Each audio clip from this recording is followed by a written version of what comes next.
seated.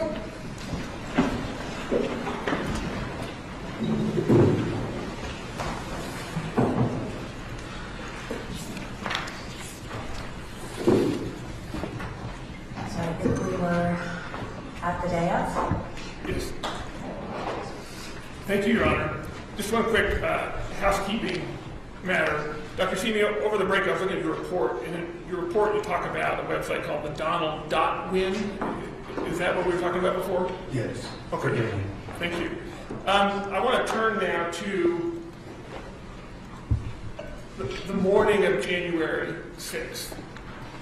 Did Trump make any statements or remarks that you focused on before the speech? Yes, I did. Sorry. I'm sorry. Yes, I did. Okay. Yes, What do we see here on the morning of January 6th, before the speech?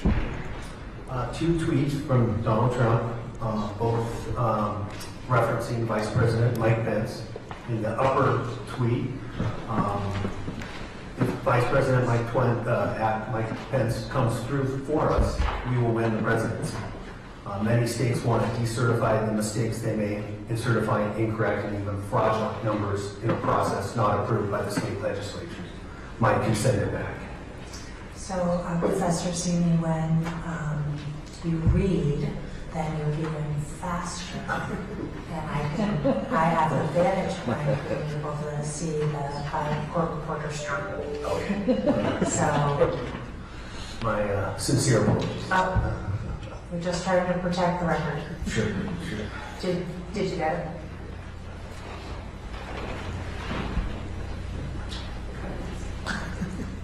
So let's not read the second tweet, Dr. Simi. But I do want to ask you, well, both focus on Mike Pence, right? That's correct. What significance does these early morning statements focusing on Mike Pence from Donald Trump have in your study? It's part of the this stolen election that if Mike Pence takes certain actions, then Donald Trump would remain in power. Which again, for far-right extremists, they're seeing this in terms of the what's necessary to prevent the transfer for Donald Trump to remain president. Now let's turn to some of the speech that Donald Trump gave on the ellipse. But before we do that, can you tell us, did you see similarities or differences between the speeches of Donald Trump that we've looked at earlier today and the speech he gave on the ellipse? In terms of use of language. Yeah, many similarities. Can you give us some examples that we should be looking for? Sure.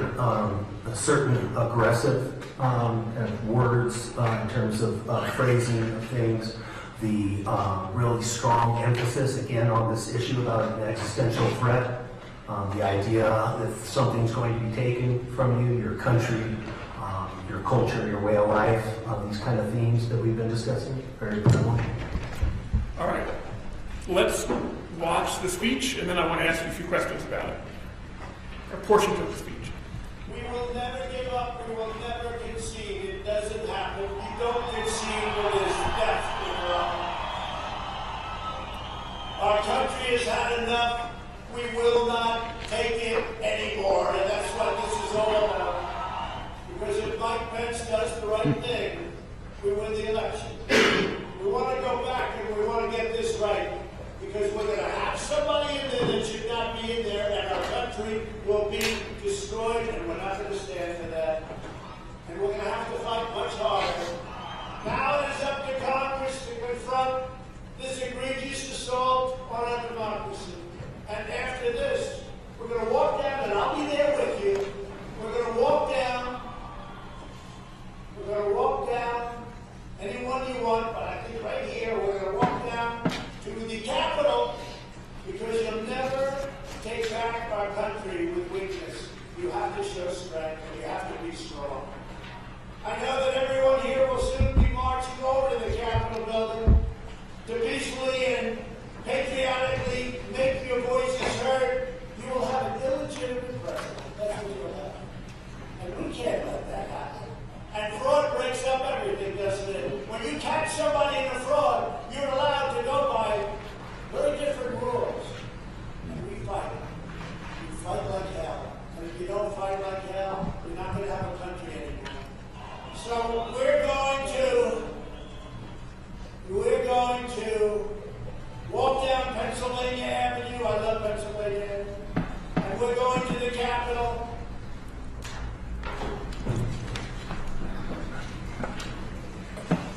what did we see in this speech that related to Trump's use of language? But you mentioned it's similar to what he's used before. What do we see here in terms of his use of language before that led to violence? Fight or fighting, some variation is mentioned approximately 20 times in the speech. There's a strong emphasis on this. There's at one point the association between fighting and playing by a different set of rules when you have fraud. So there's this kind of what you might call a permission in terms of using other actions than one might take. There is the focus on losing your country is a consistent theme. And there is a mention of peaceful and patriotic, which is also consistent with many of the things we've been talking about in terms of plausible deniability. Based on your understanding of political extremism, how would extremists have understood Trump's repeated calls to fight in that speech? A call of violence. Why? It's within far-right extremist culture, fighting is meant to be taken literally. That a call to fight for far-right extremists, especially within the context as it's laid out, that these threats are imminent and that you're going to lose your country, then fighting would be understood as requiring violent action. Trump, in the speech, said, we're going to walk peacefully and patriotically. Why wouldn't the extremists in the audience have understood Trump calling only for a protest, a peaceful protest? Part of it has to do with the emphasis. So we get back to contextual cues as being extremely important in terms of understanding how communication operates. And in this case, there's such a balance in favor of the fighting versus only the one reference to the peaceful, marching peacefully down to the Capitol. So there's a clear, for far-right extremists, it'll be a clear understanding that fighting is the real message, not being peaceful. Is it your testimony that if you had watched that speech and nothing had happened, that you would have the same view? I mean, I guess what worries me with all of this is it's all kind of in 2020 hindsight. You know what happened. So, first of all, did you watch this speech in real time? No, I did not. Okay. But is it your testimony that had you watched it in real time prior to knowing the ultimate result, that you would have considered it a call for violence? Yes, it is my testimony. Yeah, I was already concerned, certainly, about the precursors to January 6th. And that speech in real time, given the language, the reference, the amount of emphasis on fighting, that would have given me very, very substantial concern that violence would be soon to follow. Dr. Simi, if I could follow up on that. Did you have an interview with a reporter prior to the election in 2020? Yes, I did. And in that interview to the reporter for The Atlantic, I think? That's correct. Okay. And in that interview with The Atlantic, what did you say about the likelihood of political violence led by Donald Trump? Said it was quite high, especially in a scenario if he was not reelected. That my concern was not necessarily the election itself, it would be post-election, in particular as we came closer to inauguration time. And did what we saw on January 6th reflect your concern that you made before the election? Yes, it did. About political violence led by Donald Trump? Yes, it did.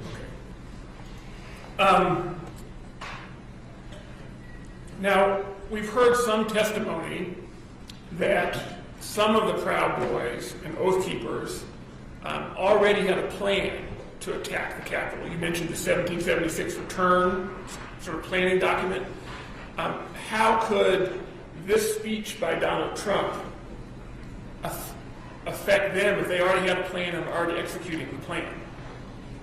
Well, two things I just want to mention. First, the plan among those like the Proud Boys to go directly to the Capitol and essentially begin executing the attack, that was largely influenced by things that happened prior to January 6th that involved Donald Trump, not the least of which would have been the December 19th will be wild. In terms of what happens on January 6th, though, the individuals who ultimately march to the Capitol and for those that take part in the attack on the Capitol, that are going there at the urging of Donald Trump. What that ends up doing, it creates a situation where you have this very, much larger crowd than you would have had, with just those that went directly to the Capitol. And of course, that, as Officer Hodges testified to yesterday, that becomes a weapon of sorts itself. Certainly becomes a force multiplier.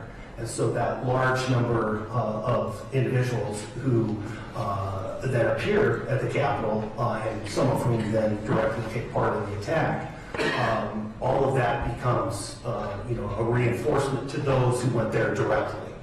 And earlier you talked about sort of the violence implementers, the violence planners.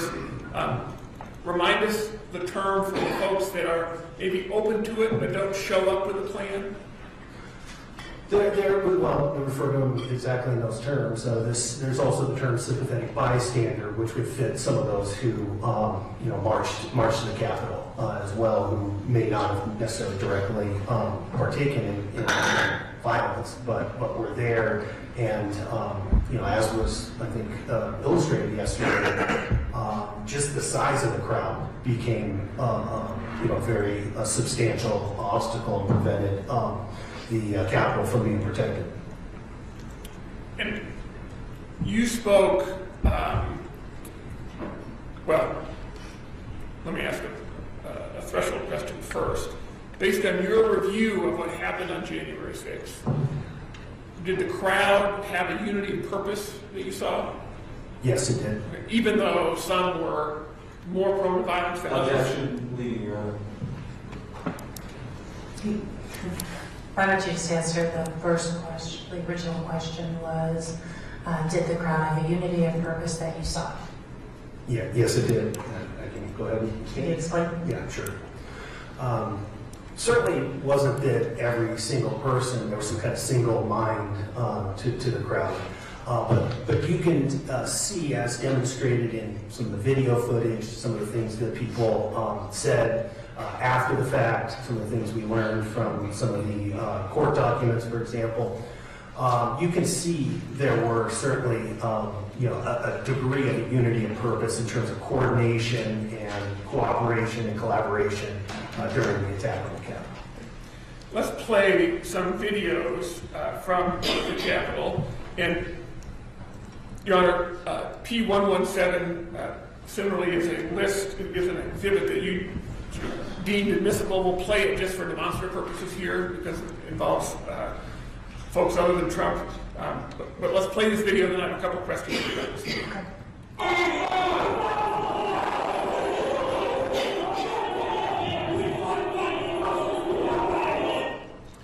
So I want to first focus on the first call. This is our house. This is a revolution. Based on your understanding of the communication patterns of far-right extremists, what does this as a revolution, how would that be interpreted? It's a violent revolution. Yeah. And of course, by this time, there has been various violent acts taken. And on the second clip, you see, with the language still on the screen, you see fight back, they touch us, we hit them back. How does that relate to some of the communication patterns you talked about today? Very consistent with this theme of self-defense.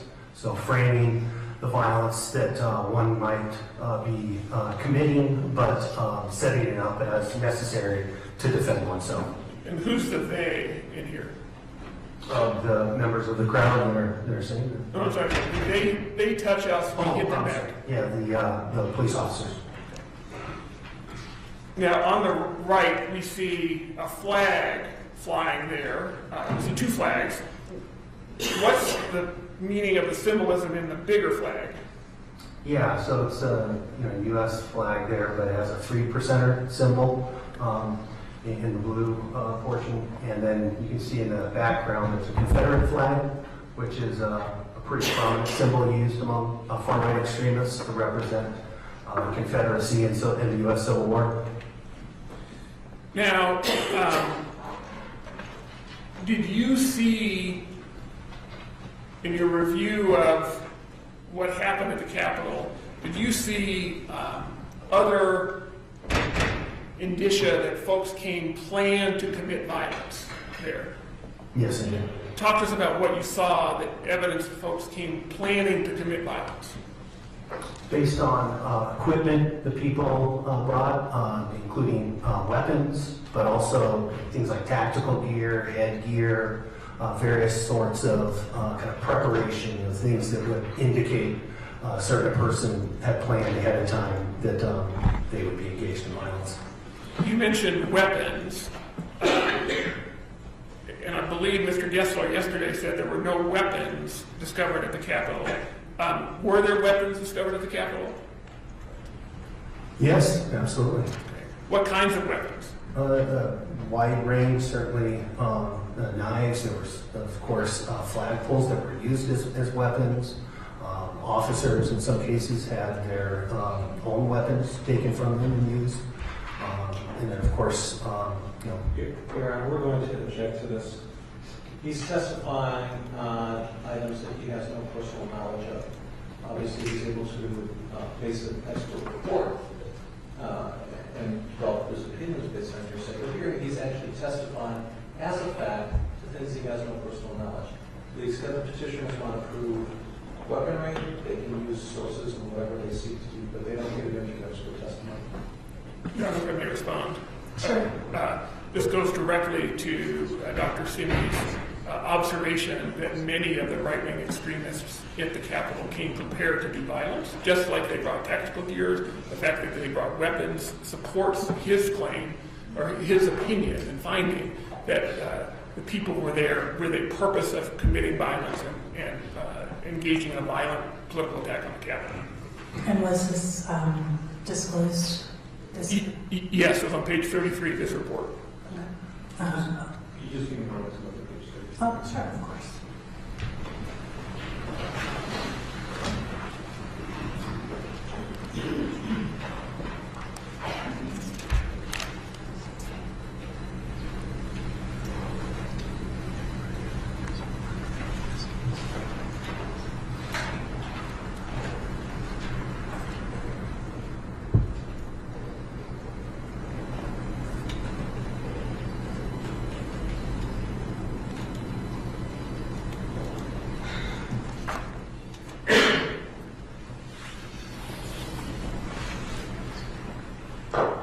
Your Honor, his opinion is that people coming armed to the Capitol is consistent. That is different than him providing substantive testimony that people actually were armed. If he wants to accept that information as a hypothetical, then he can base an opinion on it. But the fact of the matter is, Your Honor, when Mr. Olson said, he's basing it on his observations. If he was at the Capitol on January 6th, he can certainly testify to that. And if that's a premise of his opinion, that's fine. But he doesn't get to testify as to the actual testimony of that, the actual facts. Okay, well, he was here and he watched the videos where we all saw people armed. But Your Honor, if I may just, I mean, I'm taking it for what it's worth. Mr. Gessler, he obviously was not he wasn't at the Capitol, I presume. And so his testimony is based in part on what he's observed in court. And I'm not going to strike his testimony that it's his understanding that people were armed. Your Honor, if I could, I just want to correct a significant misrepresentation that Mr. Gessler just made about the report. I put the page on the screen about what Dr. Simi actually said. And he didn't say what Mr. Gessler said. He said in the first line there, many who attended came prepared for violence from those armed with weapons, including guns and tactical gear. And then he talks through a list of significant examples where there were findings by people. Either they refused to go through the magnometers or folks were arrested. So this is a significant and substantial disclosure that Mr. Gessler misrepresented. So the objection is overruled. Overruled. You can testify. Let me get us back to where we were.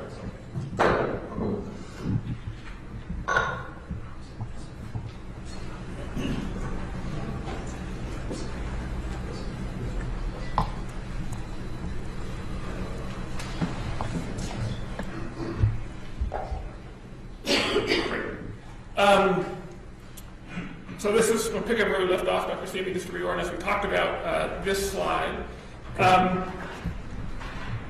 Now,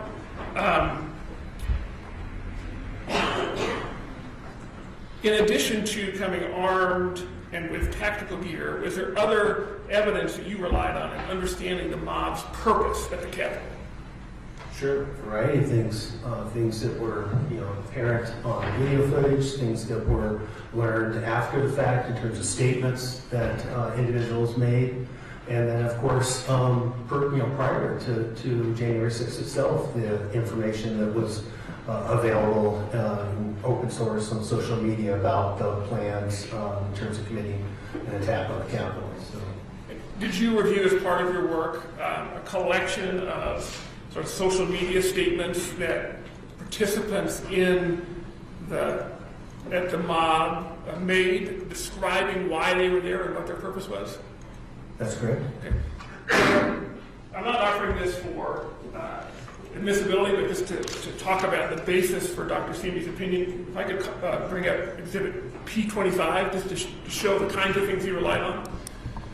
It's one that Your Honor said a hearsay in it. We're not offering it as direct evidence, but it's a demonstration of the kind of material that Dr. Simi relied on. Well, let's get him to confirm that first. Okay. So, well, can I show it to him to make sure we're talking the same thing? Okay, great. Thank you.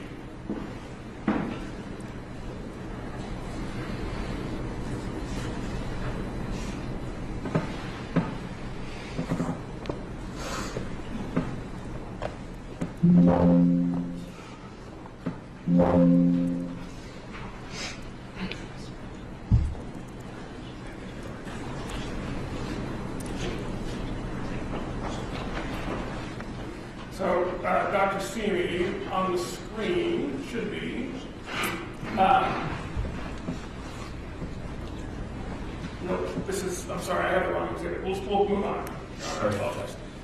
But did you rely on a compilation of statements on social media as to why people were there at the Capitol? Yes, I did. Can you just tell us on a high level what that was? Or the kind of statements they made? Excuse me.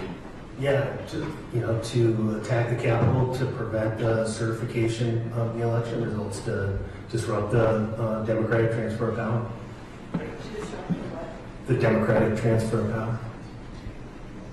Did you, great. And then did you look at, oh, sorry, you already saw that. Did you look at some videos of the mob itself in terms of their unity of purpose? Yes, I did. Okay. I think we've seen the video on the right a couple times. This is when Danny Hodges was attacked, so let's not play that, but tell us what the video on the left is. This you're going to see a substantial number of folks start chanting heave ho, and so there's a coordination and kind of vocalization that they're engaged in as they're moving in a particular direction. What are they trying to do? They're trying to essentially push through the barricade of officers in this kind of tunnel area.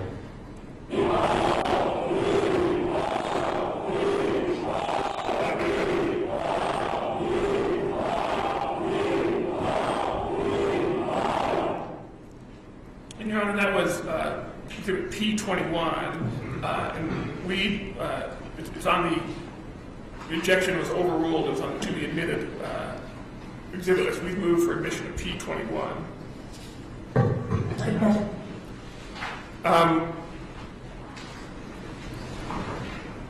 Now, we've talked, we'll skip to the next one. We've talked about the mob's purposes. Did you see any evidence in your review of the material in this case that showed Trump's role in the attack as the attackers viewed it, what they thought Trump's role in the attack was? Yeah, there was definitely consistent themes in terms of individuals reporting that they believed Donald Trump had sent them there, that, indicating substantial influence from Donald Trump. And this is video P96. Again, it is video of what happened on January 6th, Your Honor. It's on the to be admitted list from October 27th. We moved the submission as well. Is this the one that was prepared by the January 6th? Yes, yes. I will admit it. Thank you. So let's play the video, Dr. Simi. What really made me want to come was the fact that, I had supported Trump all that time. I did believe, that the election was being stolen. And Trump asked us to come.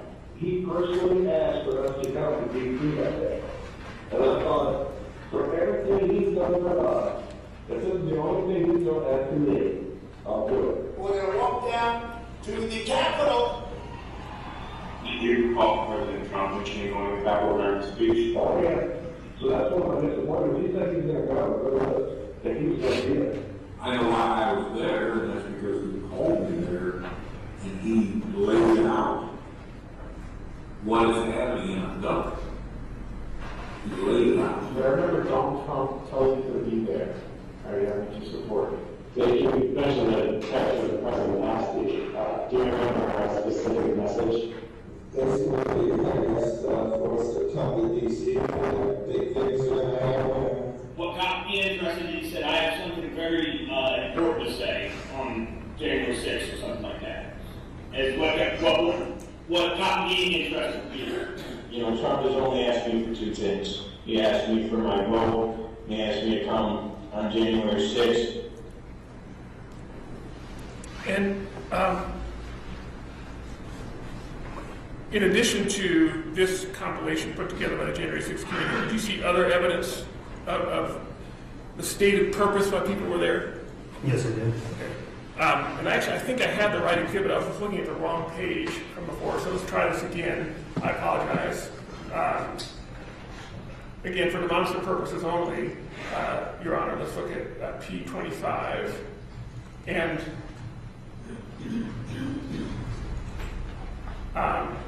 if we scroll down here, can you read that okay, or do I need to make it bigger? No, I can do that fine. Thanks. Okay. That's better.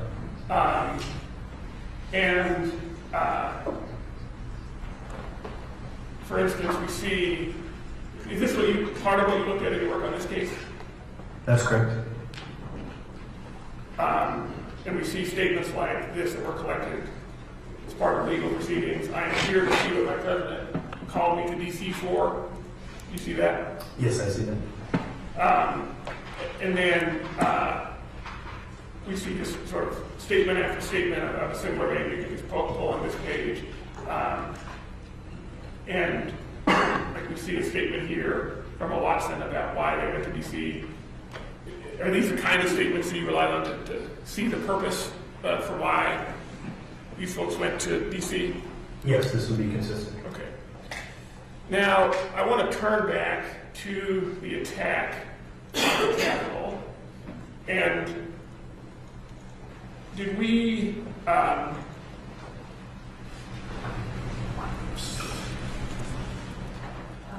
Before we move on, I am going to explain apologize. I think I must not have watched the whole thing.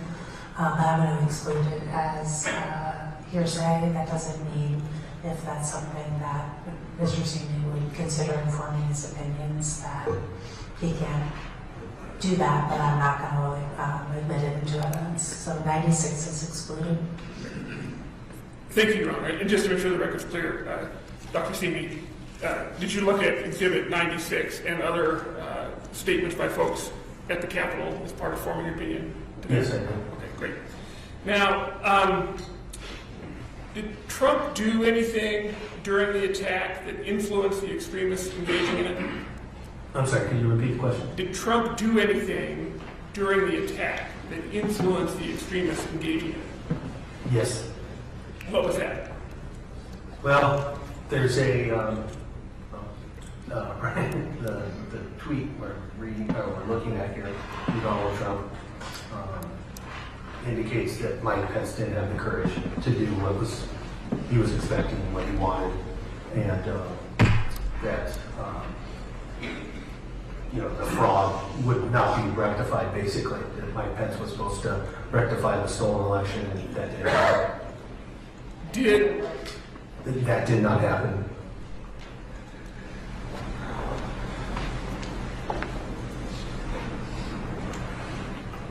We saw the tweets earlier in the day where Trump was focused on Mike Pence, right?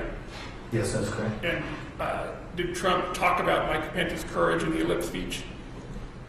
Yes, he did. Okay. And so now he says Mike Pence didn't have the courage. Now we've seen the video of the person reading this tweet with a bullhorn, so I'm not going to replay that now. But I do want to ask you about one image from that video, which is the noose that we see there. Based on your study of the right-wing extremists, does a noose have any particular meaning in that movement? Within far-right extremist culture, there is a particular book that has a substantial amount of influence called The Turner Diaries. It's published in 1978, and it's a fantasy fictional novel, but it envisions a revolution within the United States. And there's a passage in the book that's referred to as the Day of the Rope. And on the Day of the Rope in the novel, what they call us race traitors, political opponents of various sorts, are hung from light posts or lamp posts. And there's this mass killing. And that term, Day of the Rope, has a lot of salience among far-right extremists. We actually saw it used by one of the members of the Proud Boys, specifically referencing what was going to happen on January 6th, used the term, it's going to be the Day of the Rope, and I'm paraphrasing, but something to that effect. Now, did Trump eventually say something that caused the crowd to stop their attack? Yes, he did. Let's look at this. Was this video, what do you got in mind? Yes. Okay. I know we played this video before, but let's play it one more time. I'd like to get your input on the video based on some of our earlier conversations today. I know you heard, I know you heard.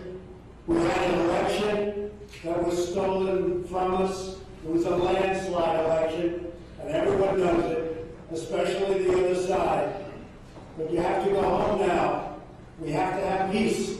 We have to have law and order. We have to respect our great people in law and order. We don't want anybody hurt. It's a very tough period of time. There's never been a time like this where such a thing happened, where they could take it away from all of us, from me, from you, from our country. This was a fraudulent election, but we can't play into the hands of these people. We have to have peace. So go home. We love you. You're very special. You've seen what happens. You see the way others are treated that are so bad and so evil. I know how you feel. But go home and go home in peace. Dr. Simi, based on our discussions of how leaders of right-wing extremists communicate to their followers, how does this speech fit into that context, communication style? From the perspective of far-right extremists, I think there's three things happening here. One is a continuing affirmation of the stolen election conspiracy theory. So really continuing to emphasize the idea the election was stolen. Two, an affirmation of the attackers and the attack that just happened. And then three, there is consistent messaging in terms of going home. Why is it consistent messaging in terms of going home notable in your experience? It's not just a one-off. It's not just something that seems more about developing plausible deniability, but it does come across as a consistent theme that this is what Donald Trump wants us to do. Did he, in this speech, condemn the acts of violence? No, he did not. I want to turn to one last tweet from Donald Trump. Was this before or after the speech we just saw? This is after about 2 hours. And how does this tweet about what happened that day fit into the pattern of communication of leaders of far-right extremism? Again, it's no condemnation. There's affirmation and further emphasizing the stolen election, referring to patriots, great patriots actually. So for far-right extremists, that is a very substantial, meaningful term because they see themselves as patriots. And this emphasis on being treated unfairly. Does Donald Trump continue to enjoy strong support from far-right extremists? Yes, he does. Now, I forgot to ask this earlier, before we get to your sort of headline or your conclusions here, Dr. Simi, have you been paid for your work in this case? Yes, I have. Tell us how much you've been paid and what your hourly rate is. Approximately $35,000. Okay, what's your hourly rate? $300 an hour. Okay. Is that your standard rate? That's my standard. Okay, thank you. Let's look at sort of the conclusion slide here. Could you describe for the court your conclusions about the issues that you were asked to address in this case? January 6th, in terms of the attack on the Capitol, certainly should be seen within a larger, longer context of political violence committed by far-right extremists. There's certainly a high degree of evidence supporting that the violence was committed for political goals, political purposes.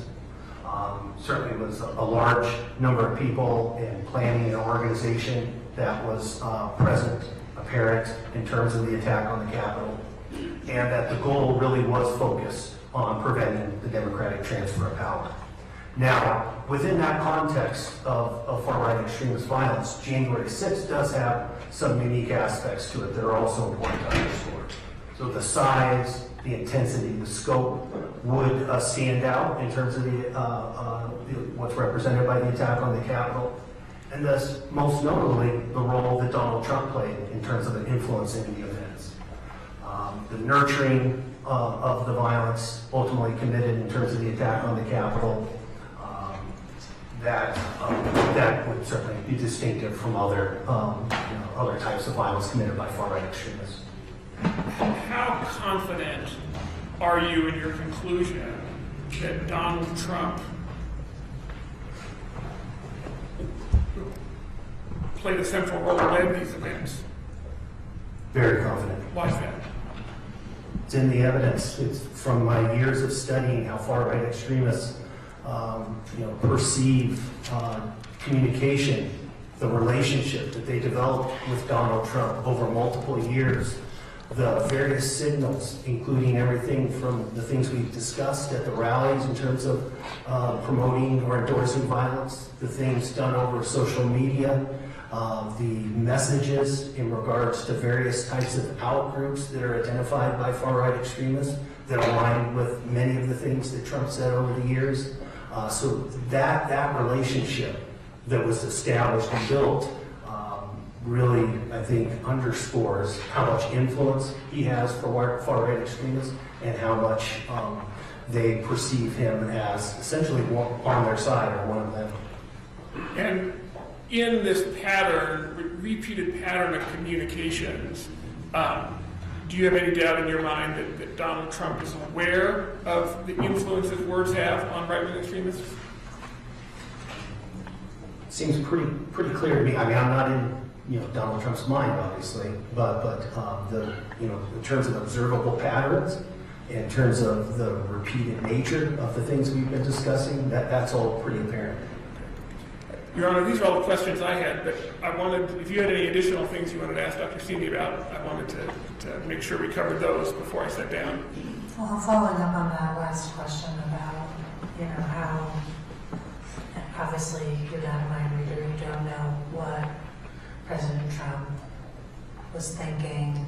I guess, what more can you say about the possibility that this just isn't just how he speaks this way versus deliberately speaking in a way that would cause people to react? Well, again, I would come back to this point about, yes, social scientists were trained to try and identify observable patterns. And so, I completely agree, I'm not in Donald Trump's mind. But there are patterns that we've been discussing that were observable, that occurred over multiple years, where you had these kind of repeated occurrences and things of similar nature kind of repeating to occur. And we also, from a far-right extremist perspective, have a lot of evidence about how they saw the relationship and how they saw his influence, how they saw him, what they believe to be endorsing and promoting their violence, their cause more broadly. Right, but I guess how it's received is one element of, but that again doesn't, you don't have any evidence that President Trump was trained on this kind of form of communication or anything like that, correct? That's correct. Thank you. Okay, can I just ask a couple quick follow-up questions? The Unite the Right rally, when was that? 2017, August 2017. And we saw the speeches from when Trump was president, commenting on very fine people on both sides, right? That's correct. And the Proud Boys were involved in some of the Unite the Right rally. Yes, they were. So when you have a political rally where someone's murdered and other people are hurt, right? Yeah. I'm sorry. I thought there was that. And then you later have the president, unprompted, identifying that group by name, right? Correct. Objection. I'm not sure that was quite a question, but there was an answer to it. This is clearly leading an argument to.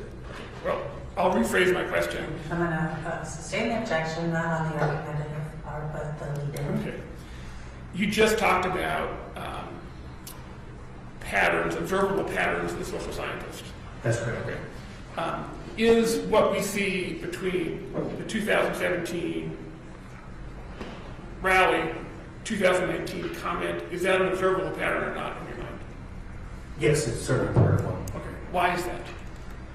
Well, things that are said, things that are done, these are things that we can point to as happening or not happening. We can look at how the statements or actions are interpreted by others, how they're perceived by others. These are all things that we can, observe.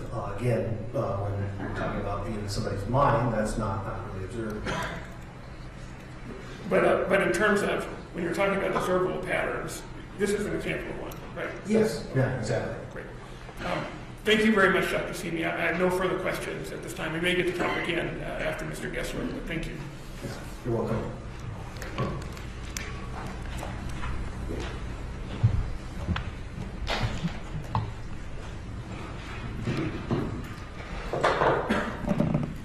Your Honor, I have about 3 or 4 minutes to fumble around with the technology, and I can't promise my fumbling will be over at that point, but just want to try and get set up here, Your Honor.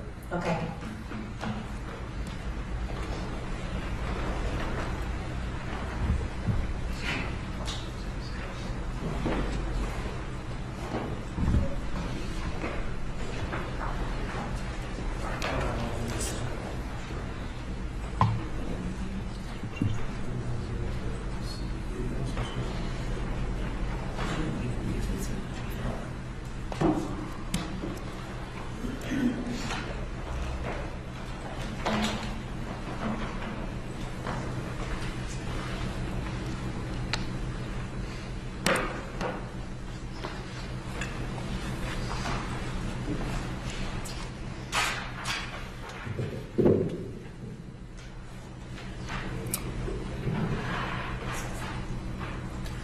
Okay, Your Honor.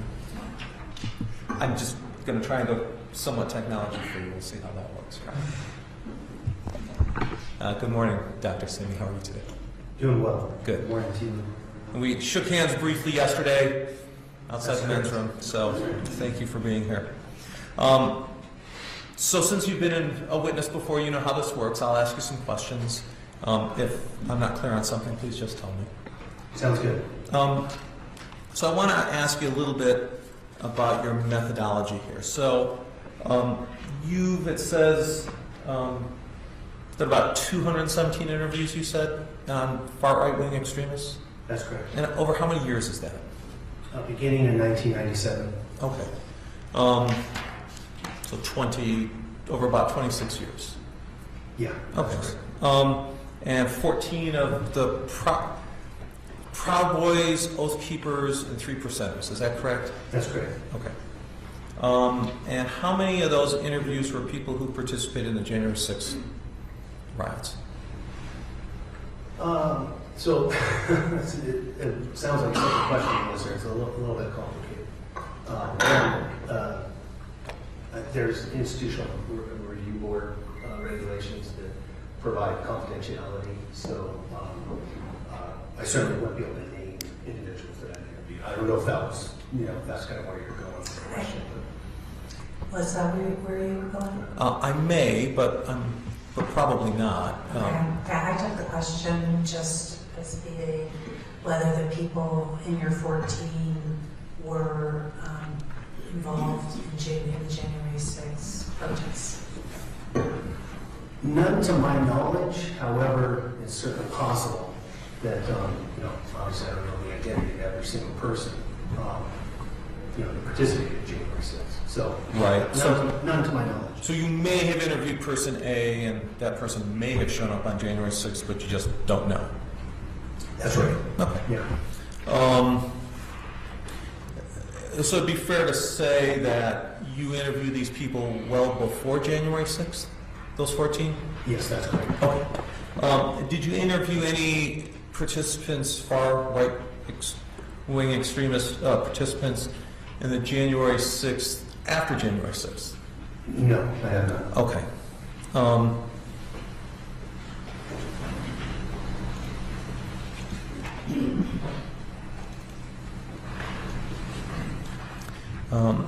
Did you live with any families or people who participated in the January 6th riots? Not to my knowledge. Okay. Okay. So your interviews and sort of field work, living with people. I'm sorry. This field work consists of interviews and sort of embedding yourself or living with people. Would that be correct? That's correct. The interviews can be either formal in nature or more informal. Okay. I just want to make sure I'm properly describing field work. So your field work also occurred with respect to this group of people before January 6th. Is that fair to say? Yes, that's correct. Okay. And then as far as sort of embedding yourself or living with families, did you embed yourself or live with any families that participated in the January 6th riots, to your knowledge? To my knowledge, no. Okay.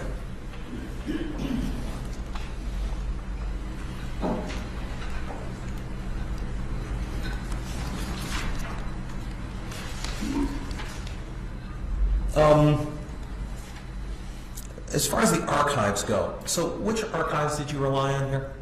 I saw a number, let me back up. So I saw a number of, we counted your expert report citations, we looked at them. And I'm going to represent you, we counted about 78 citations to the January 6th report.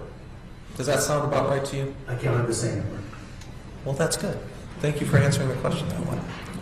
What about archives did you rely on? So, as I mentioned, archives can be more formal in nature or informal in nature. And so, social media, for example, would be those the various platforms are all types of archives, which has been a big part of my research and what I've looked at, including in this case. So, various social media platforms would fit there. Certainly, videos. Again, I mentioned at the outset, YouTube really is an important type of archive. It's widely used among researchers in terms of accessing different kinds of collections of material. They're housed in that. Again, it's not established for research purposes, but it provides information. So let me ask you a question. And I'm sorry, I don't mean to interrupt. I may do that a little bit, but Sure. So in determining, how do you determine whether you're going to look at one social media archive versus another archive? Or do you just choose every single archive you can get your hands on? I mean, how does that selection process occur? Yeah, some archives have a greater presence of far-right extremists than others, but you certainly want to try and sample from as many different archives as possible. You're certainly being unlikely to be able to use every single social media platform, but I've certainly utilized the kind of major social media platforms that are more you might call mainstream type platforms like Twitter, or what used to be Twitter, Facebook, Instagram, but then also more what you might call niche or fringe social media platforms like Telegram, but it has a substantial concentration of far-right extremists. So let me ask you this. So if there's a body of opinion, you say a body of opinion among sort of far-right extremists, what measurements do you have in your profession to determine whether or not a particular archive is representative of that body of opinion? What you would look at is really the presence, to try and make some determination about their presence on that particular platform. Okay, so it'd be fair to say that the ones that are sort of have a greater presence or sort of more commentary, perhaps louder commentary. I don't know quite how you measure loud in the social media world. They type in all caps. Yeah, you look at intensity. Intensity. Yeah. Okay. So, for instance, a call to violence would be obviously a more intense statement on a social media platform than a statement that didn't involve a call to violence. Okay. And so that's in part how you choose what to look at. You look at the intensity and the amount of presence. Those are two things. Okay. Anything else? Well, you kind of look at how the social media platforms compare to each other as well. That way you get a sense of, is there kind of differences in terms of how one platform is used versus another. Okay.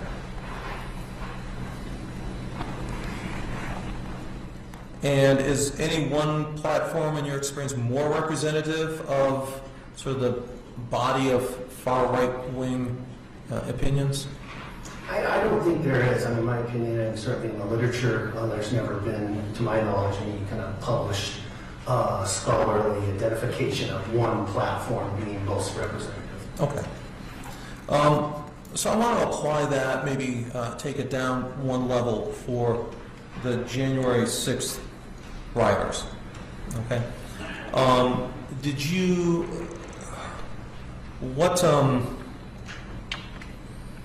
look at any particular platform that you believe represents the entire spectrum of views, best represents the entire spectrum of views of people who rioted on January 6th?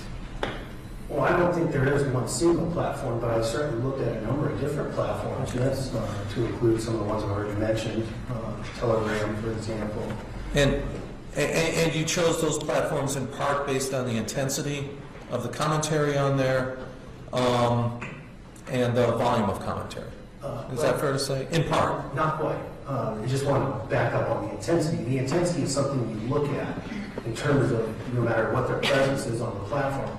You would look at that would be one indicator of the kind of the nature of the speech and whether there are calls to violence or not. So you wouldn't assume necessarily that there's a high degree of intensity. So how do you measure or identify the opinions of people who aren't on social media platforms? Well, that's why you don't exclusively rely on social media. Certainly, that's what the field work. So interviews. Interviews, yeah, absolutely. Field work. Absolutely. Okay. Yeah. Okay. The surveys can be done. Okay. Did you do any surveys of participants in the January 6th riots? No, I do not. Okay.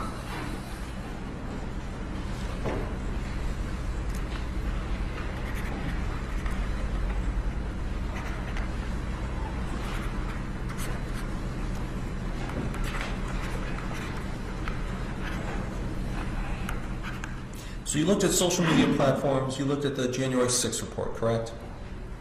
Those are two things. What else? Well, again, scholarly research that's related to the topic.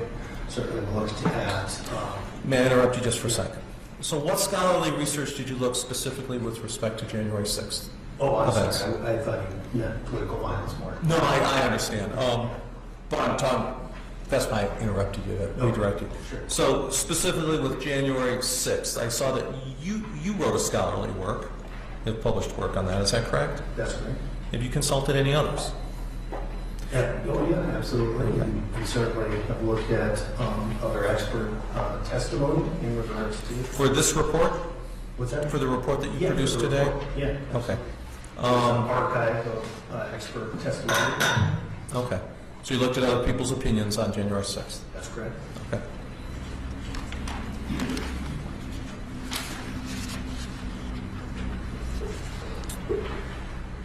Let me ask you a little bit about patterns of behavior. So we talked about patterns of behavior, and I want to make sure I understand sort of correctly what some of these patterns of behavior.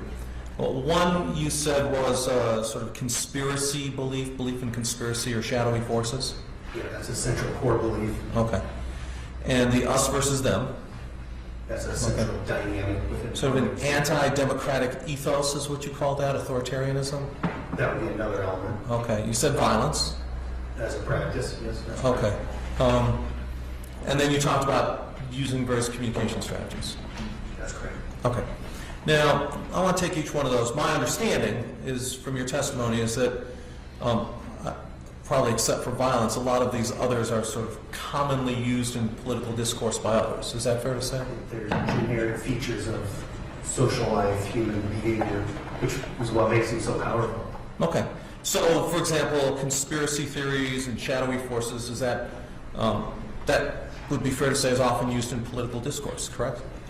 Oh, okay. I'm sorry, I thought you were speaking exclusively about the communication strategy. Conspiracy theory, there's obviously, when you look at, for instance, surveys that measure belief in conspiracy theory, there's quite a bit of variability, so that's not necessarily the same. It doesn't have the generic feature the way, say, the use of doublespeak does. Okay. But let's focus on conspiracy theories, for example. So are you familiar with political discourse where people will complain about special interests controlling our government? Yes, I've heard those phrases used. And you agree with me that's a common feature for people sort of across the political spectrum to be angry or upset about special interests controlling government? I think that's fair. Okay. People will talk about big oil or big corporations or big labor. Those are all sort of a variant of a conspiracy theory. Is that fair to say? They could be. Yeah. And in fact, that goes back quite a while. Are you familiar with the political science Richard Hofstadter? Yes, I am. And he wrote a very famous book in 1964 called the Paranoid Style of American Politics, right? Yeah. And he sort of talked about conspiracy theories as in American politics, how they were a consistent feature as far back now, 60 years ago. Is that fair to say?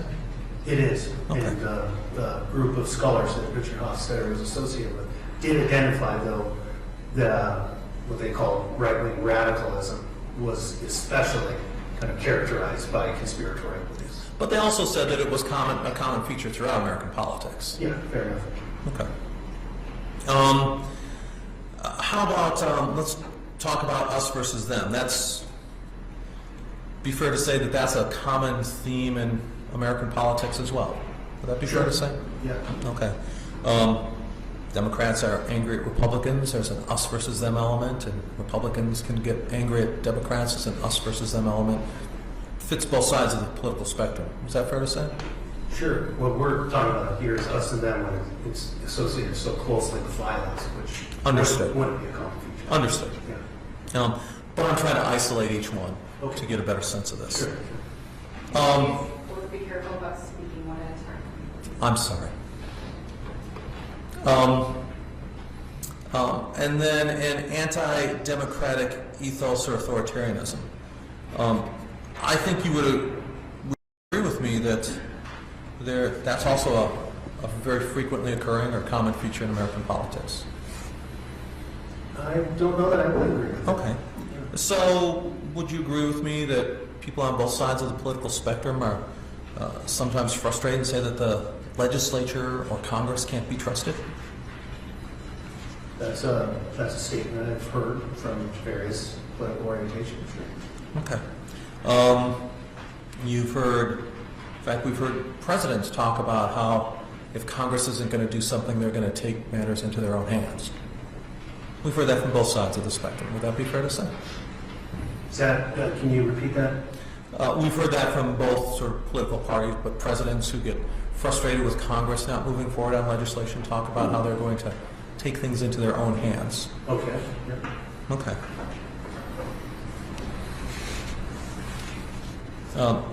You've heard arguments where, or I'll ask you, it'd be fair to say you've heard arguments where people on both sides of the political spectrum throughout will argue that the legislature should not be taking action, that it's up to the courts to decide. Is that fair to say? Generally? Okay.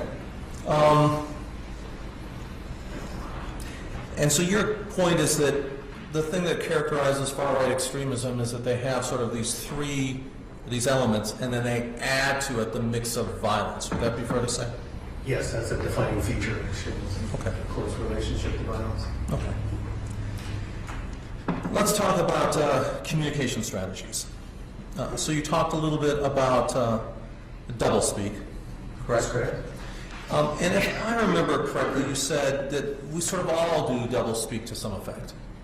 To some extent, I'm sorry. We all do doublespeak to some extent. That's correct. Okay. And I think you use the example, sometimes we'll emphasize a particular aspect towards a job interviewer and a different aspect or different face, as it were, towards perhaps a romantic partner or something like that. Actually, I use that example to illustrate the front-backstage behavior distinction, which is a different concept. Okay. I'll get to that then, Amanda. Let me continue to focus on the doublespeak. So doublespeak would be saying one thing in public and a different thing in private. Is that fair to say? That could be an example. It's also saying one thing, irrespective of whether it's public or private, that could be interpreted in different ways depending on the audience's understanding. And so it might be understood in one way by outsiders who don't have a good kind of contextual understanding of a particular culture, and then a different way by insiders within a specific culture will understand it to mean something different than what outsiders would. Okay, so is same word, different understanding. Okay, that's what I'm asking. So a person will use the same word in front of one audience, which has a particular meaning, and then they'll use the same word in front of a different audience that has a different meaning. Is that doublespeak? That would be an example of doublespeak, or a facet of doublespeak. And again, I would say, underscore again, this is a generic facet of communication. Oftentimes it's innocuous. Sometimes it even has well-intentioned aspects to it in terms of maybe not wanting to use certain language that could be interpreted in a different way so as to not offend someone. For example, to try and be polite or kind of adhere to some form of etiquette. Again, though, I'm underscoring that for far-right extremists is deeply connected to the violence issue. Okay. But it's, so as I heard you say, but it's, I'm sorry, you said it's deeper connected to what? Deeply connected to the violence issue. I'm sorry, did you say deeper or deeply connected Deeply. to? Deeply. Okay. So your characteristic, your application to far-right extremists is that they'll use doublespeak, just like everyone else, but they also connect it to violence. Is that fair to say? That's fair to say. Okay. Okay. And then you talked about a couple of the communication. I want to just sort of go through these. Front and backstage. That was one of them. Where you're sort of favorable, you put a favorable foot forward in front of someone and then a different aspect or personality in front of someone else. Is that fair to say? Yeah, that's a fair to Okay. And that was the example of a person will behave one way towards in a job interview and behave a different way towards a romantic partner. That's correct. And that would sort of be a form of doublespeak. Form of front and back. I'm sorry. That would be a form of front and back. I'll work on my sociology degree during this cross-examination. So would one example of sort of doublespeak be a politician who presents him or herself in a very moderate way in front of one group and a very radical way in front of a different group? Would that be a form of doublespeak? That would likely involve language that would kind of fit the characteristics of doublespeak, Okay. based on what you described. So doublespeak, you use different language between the two audiences? Well, you may use different language, or you may use the same language with the understanding that audiences will potentially receive it differently. Okay. Okay.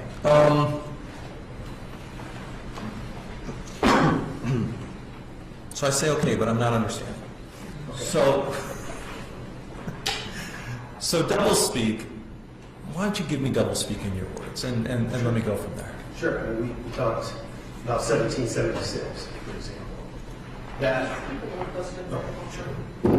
We talked about 1776, for example. So the term for insiders within far-right extremist culture is understood in a way that would likely be different for outsiders who are steeped in that culture. So it's the same term, but it's understood differently depending on kind of cultural context, which is really what doublespeak is all about. It's about basically contextual understandings and how they vary depending on a whole host of different factors, including the situation, the audience, what their understanding is, tone of voice, and you can imagine there's lots of different things that go into how kind of contextual cues shape understanding. Okay, so let me see if I can understand that. So let's say I'm involved in politics and I'm running for office, or I'm an office holder, and I go to a 4th of July parade and I give a speech. And the speech says, "Remember the spirit of 1776. This is why our forebears fought and died," sort of a rousing patriotic speech. And I frequently use the term 1776. Okay?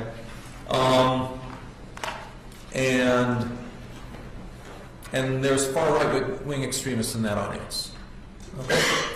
And then let's say I do the same speech at a different, I'm going to a bunch of 4th of July parades. So I go to one 4th of July parade and give that rousing speech, and there's far right-wing extremists in it. And then I go to another 4th of July parade, I give the same rousing speech, or something pretty close, because I've practiced a lot. So I'm giving a pretty close speech. Maybe I even wave a 1776 flag as part of my speech in both audiences. And that one contains no far right-wing extremists. Is that a form of doublespeak? Yeah, you're going to have different understandings. Okay, because one crowd will understand it in a particular way, and the other crowd will understand it in a different way. Yes. That's doublespeak? Based on kind of cultural context. Okay. Now, as a speaker, do I have to know that there's far right-wing extremists in one audience, and do I have to know that there aren't far right-wing extremists in the other audience in order for that to be doublespeak? Not necessarily. So if I want to make sure I have so if I'm this politician, and I'm running for office, or I'm holding office, and I give my rousing 4th of July speech in front of far right-wing extremists, and I don't know they're far right extremists. I mean, some of them have salt and pepper beards, like a grandfather. I don't know. They may, maybe not. But let's say there are people, but I just don't know them. Okay? And then I go to this other rally, same speech, no far right-wing extremists. I have engaged in, from a sociological standpoint, doublespeak. Would that be fair to say?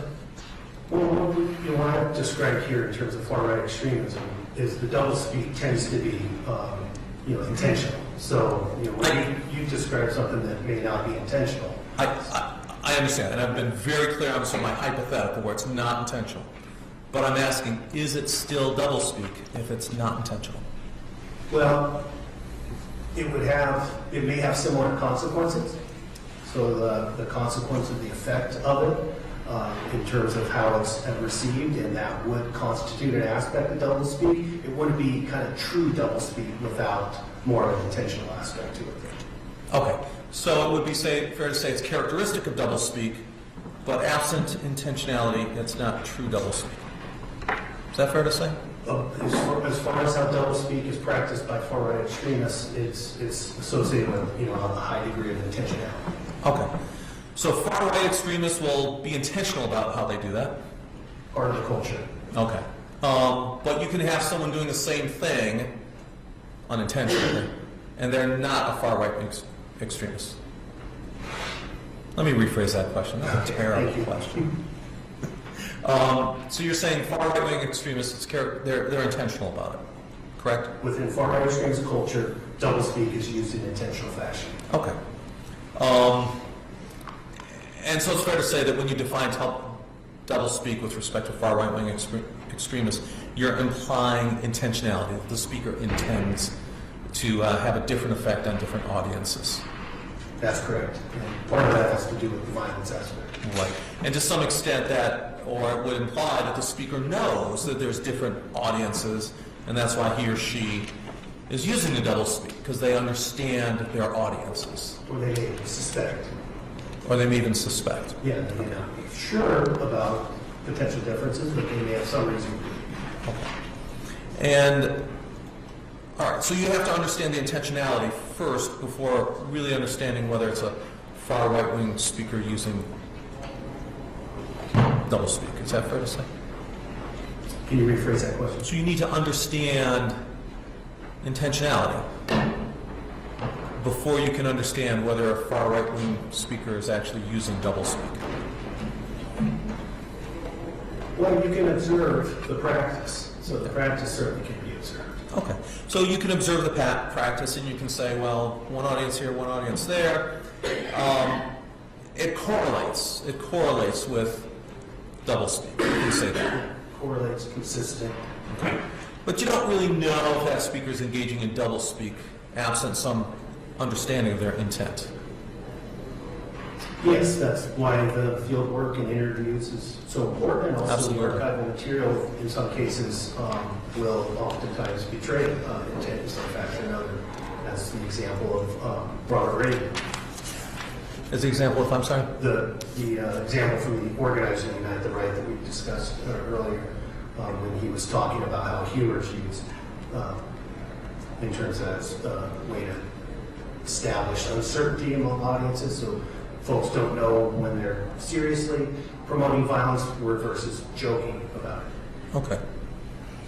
Now you had also talked about how someone will make a statement, and I think you spoke about this in the context of some of President Trump's speeches, but how someone will make a statement and then negate that statement. Correct? Yeah, inserting a negation of sorts. Okay. So something like, go do something terrible, but I'm just joking, or don't really do it.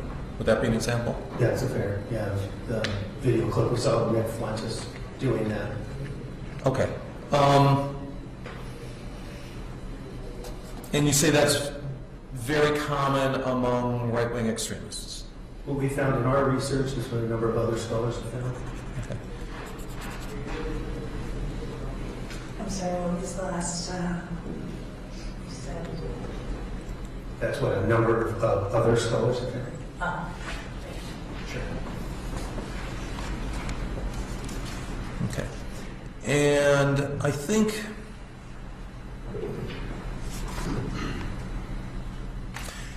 you had talked about, if I remember correctly, there was a video from President Trump's press conference after a Unite the Right rally in Charlottesville. Is that correct? That's correct. Okay. And I have in my notes that you use that as an example of a failure to condemn. Was that right? I said there was a statement that was perceived by far-right extremists as promotion, despite, we showed two clips, if you recall. The first clip about fine people on both sides. The second clip had a type of condemnation. And that for far-right extremists was overridden by the fine people on both sides comment. Okay. So the fine people on both sides, so the right-wing extremists listened to the fine people on both sides, and they said, that speaks to us. And then the condemnation in the second clip, they said, oh, President Trump's just saying that because he has to. It's almost a verbatim quote from Andrew England that he just said. So, yeah, I would agree with your comment. I don't exactly know who he is. He's the founder of the Daily Stormer. And, okay. So maybe that's an example of how I will represent to you a lawyer who is not a far-right extremist, may use similar language as a far-right extremist. Well, you were at... It's an example in front of you. So. I interpreted your comments paraphrasing what far-right extremists might say. Yeah, I know. You're both talking over each other. I'm not accusing you of calling me a far-right extremist. Thank you. Okay. Let's... But Professor Simi, make sure to let him finish his questions before you start answering them. Okay. And my paralegal just sent me a note admonishing me to behave better. Your Honor, can we take a 1 or 2 minute break? I just need to figure out a way to get the right video loaded and identified. Okay. Thank you. Okay. Charlottesville.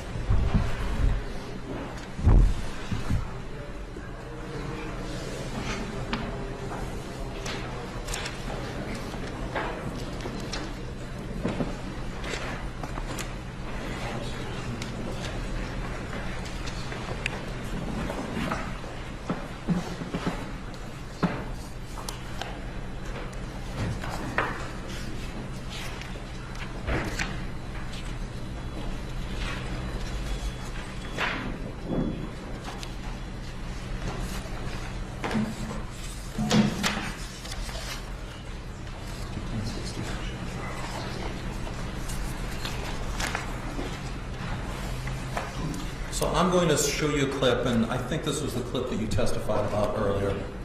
Okay. Can we play that, please? Starting at 55.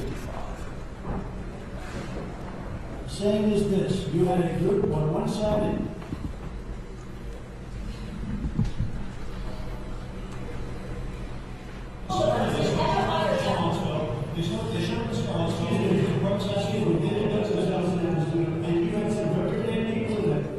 But you also had people that were very fine people on both sides.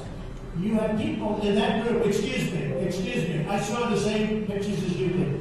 You had people in that group that were there to protest the taking down of, to them, a very, very important statue and the renaming of a park from Robert E. Lee to another name. George Washington was a slave owner. Was George Washington a slave owner? So will George Washington now lose his status? Are we going to take down, excuse me, are we going to take down statues to George Washington? How about Thomas Jefferson? What do you think of Thomas Jefferson? You like him? Okay, good. Are we going to take down the statue? Because he was a major slave owner. Now we're going to take down his statue. So you know what? It's fine. You're changing history, you're changing culture, and you have people, and I'm not talking about the neo-Nazis and the white nationalists, because they should be condemned totally. But you had many people in that group other than neo-Nazis and white nationalists, okay? And the press has treated them absolutely unfairly. Now, Okay, the other that's thing all. also, That's all. So I'm going to stop there. So it's your sort of based on your study, it's your analysis that so the first part of his talk where he said, find people on both sides, that the far right extremists sort of took comfort in that, took inspiration. And then the second part where he said, neo-Nazis, they should be condemned entirely and whatnot. They view that as doublespeak. Establishing plausible deniability. Okay. Inserting negation after offering a source of affirmation. Okay. So I'm going to show you a video from the day before this, okay? And that's number 1059, please. And start that at 140.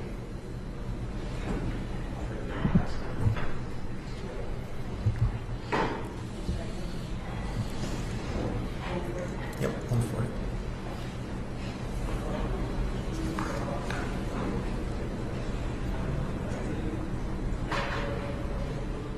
issue with an update.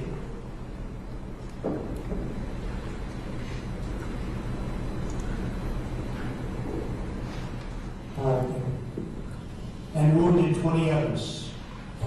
To anyone who acted criminally in this weekend's racist violence, you will be. Okay, let's start that over, please. Be held fully accountable. Let's go back about 5 seconds, please. How did we practice law before videotapes? To anyone who acted criminally in this weekend's racist violence, you will be held fully accountable. Justice will be delivered. As I said on Saturday, we condemn in the strongest possible terms this egregious display of hatred, bigotry, and violence. It has no place in America. And as I have said many times before, no matter the color of our skin, we all live under the same laws. We all salute the same great flag. And we are all made by the same Almighty God. Okay. We must love each other. So, I'm going to represent to you that speech from the White House took place the day before. So when put in conjunction with the April 15th, how did far-right extremists interpret those statements? Did they view that, let me be more specific, did they view that as an example of plausible deniability? Remember these remarks at the time, in real time, and it was, no, it was not taken because these set of remarks were very clear. And when what I think really, you have to understand, there was already a relationship between Donald Trump and far-right extremists prior to 2017. And far-right extremists were already perceiving him in certain ways. But those set of remarks, if that had been the final word, it's possible their understanding obviously would have been different, at least as it pertains to the United Right. But they weren't. They were followed by the comments that we saw previously about find people on both sides. And so that's ultimately what far-right extremists took from Donald Trump in terms of his characterization of what happened in Charlottesville. Okay, so let me understand this correctly. So Donald Trump goes to the White House. He makes a statement where he's condemning people from both sides. And the far-right extremists are approved of that. But then then the next day, Donald Trump in this press conference says there are very fine people on both sides. And then about a minute later, he condemns the KKK and neo-Nazis. And so you're saying that what the far-right extremists took from this was really to find people on both sides. That's what inspired them. And that they essentially disregarded the press conference before, and they disregarded the comments. I'm sorry, they disregarded the White House press conference before, and they disregarded the latter marks subsequent to the very fine people. Is that fair to say? Yeah, I'm saying that far-right extremists actually are pretty clear on that in terms of confirming how you just characterized it. Okay.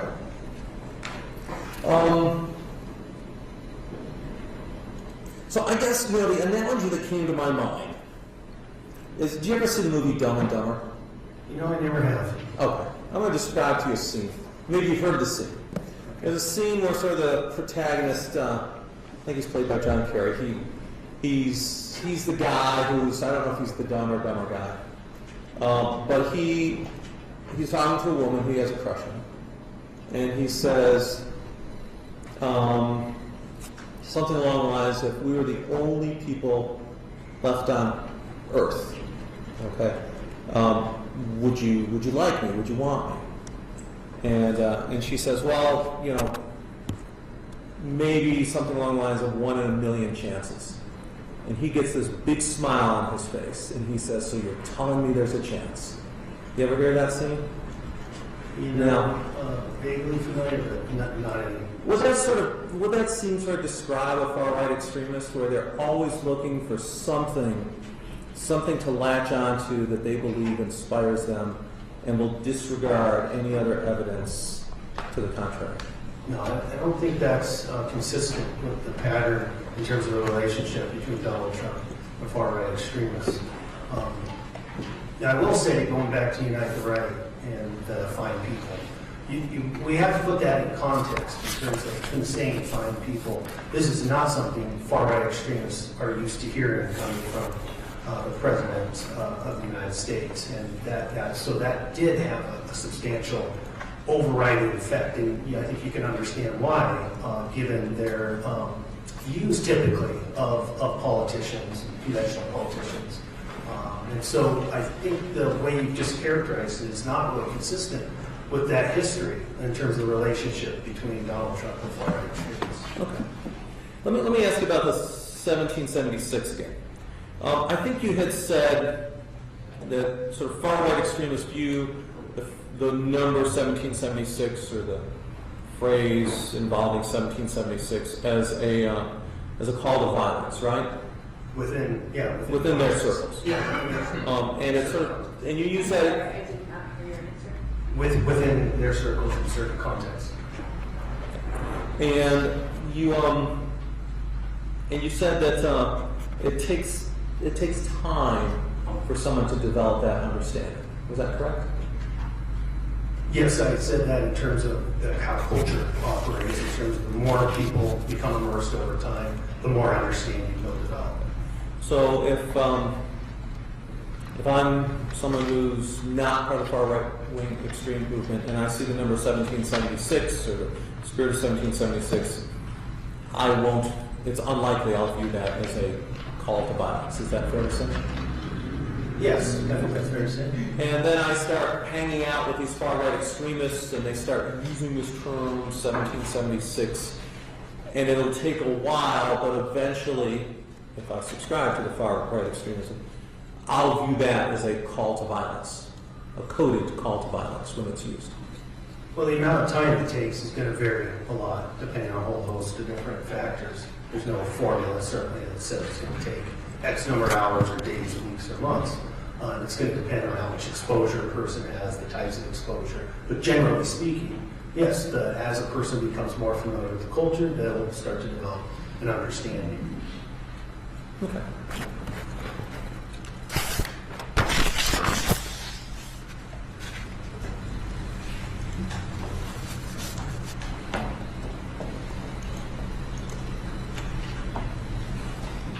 Okay, let me ask you a little bit about the Stop the Steal.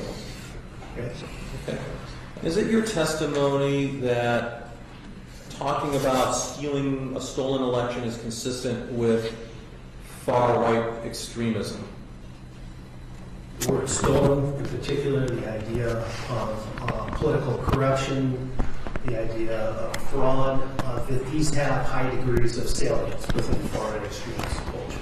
Doesn't mean every time those terms are used that's indicative of far-right extremism, but within far-right extremist culture, those terms are very meaningful and would tend to resonate with their worldview. Would you agree with me that concerns or being upset about a stolen election is a common feature of modern American politics? Yeah. And you'd agree with me that people who were opposed to Donald Trump thought that or voiced concerns, some of them, that the 2016 election was stolen because of Russian interference.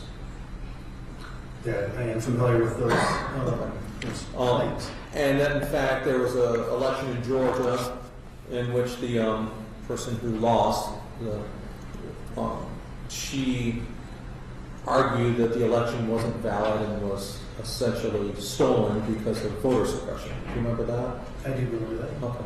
So it's the stolen election theme, unfair election, forces that stole the election, that's not uncommon, correct? It's not my opinion that it's exclusive to far-right extremism in terms of these issues. Yeah. But what makes it connected to far-right extremism is the connection towards violence. Is that correct? Connection towards violence, and again, contextual issues that when certain allegations are made as it relates to a stolen election, it would have more meaning in some cases for far-right extremists than some of the examples for instance that you just pointed to. Okay. So if Hillary Clinton, the loser of the 2016, says our election was stolen, Donald Trump is an illegitimate president because of Russian interference, that would not have resonance for far-right wing extremists. Far-right extremists would perceive Hillary Clinton, or do perceive Hillary Clinton in very antagonistic terms. Right. And if Donald Trump were to say the same thing, and I understand he didn't blame Russia for the 2020 election, but were he to say almost the same thing word for word and blame a foreign power, that would resonate with far right-wing extremists. Is that fair to say? Exactly, because of this relationship that we've been talking about in terms of this pattern over time that developed between Donald Trump and far-right extremists. Those claims would have a very different meaning for far-right extremists than, as you pointed out, Hillary Clinton making similar claims in that scenario. Okay. Now, let's So,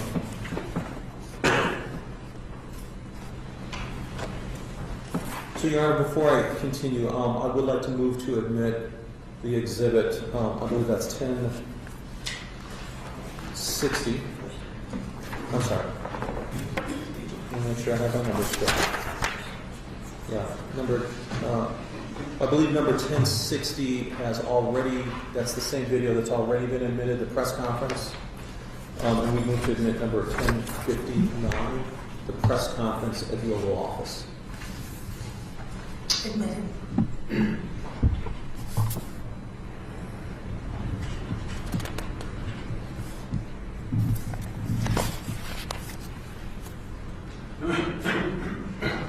So let me also understand that so when Donald Trump President Trump talked about the immigrants from Mexico, some of them being rapists and assuming some of them were very fine people, your testimony was that was a clarion call for the far-right extremists. They heard those messages, those terms, and the substantial alignment that it had with their own conversations as it relates to immigration was very close alignment, and they found that speech, and especially that part of the speech, to be very powerful. And he certainly had a lot of discussion among far-right extremists after his announcement, and when he used, given that the announcement included those terms. Okay. And that if so there's been a lot of debate, I'll submit to you, about immigrants. Some people refer to them as illegal immigrants or illegal aliens. There's a number of phrases, but of people who have recently entered the United States being in northern cities.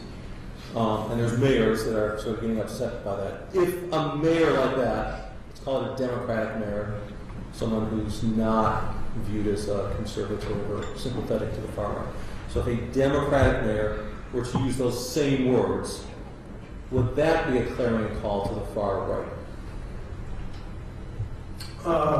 You know, in a hypothetical situation without any other contextual information, it's hard to say. It would depend on that person, their history, what the far right knew or didn't know about that person, which is why, again, I mentioned that with the 2015 campaign announcement, you can't take that in isolation. You also have to take into consideration the currency he had developed based on the birtherism claims and the involvement he had in terms of promoting that conspiracy theory, which was a major facet of far-right extremism in terms of challenging Barack Obama's legitimacy to serve as president and, frankly, just being very antagonistic about his election. Okay. So it'd be fair to say that it takes a period of time, a consistent pattern of behavior by a politician before the far right-wing extremist will view his or her comments as a clarion call to action. Is that fair to say? Yeah, it's just hard to say exactly how long it would take, but certainly these we have a pattern. Patterns take time to emerge, certainly. Okay. So it could be a couple months, a couple years, but it requires a pattern of behavior. Correct.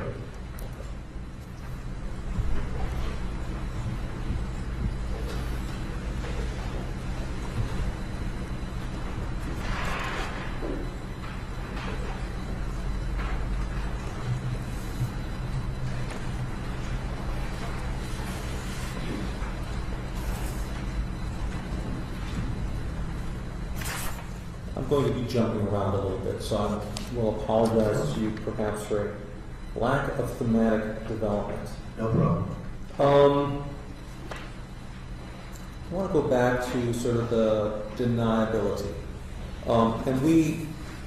Where you said President Trump would say one thing and then immediately negate it afterwards. Do you remember that? I don't remember ever saying immediately. Okay. What would negate it afterwards?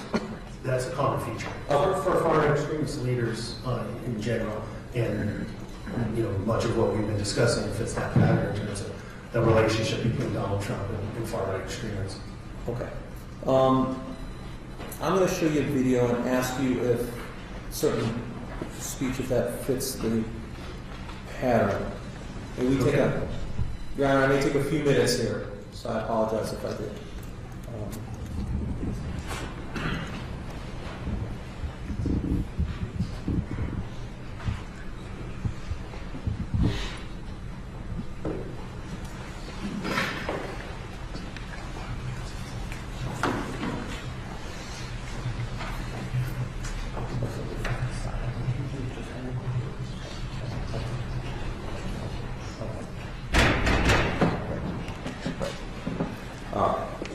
I'm not going to be able to find the video quickly, so I'm just going to talk to you about it. Okay. So it's June.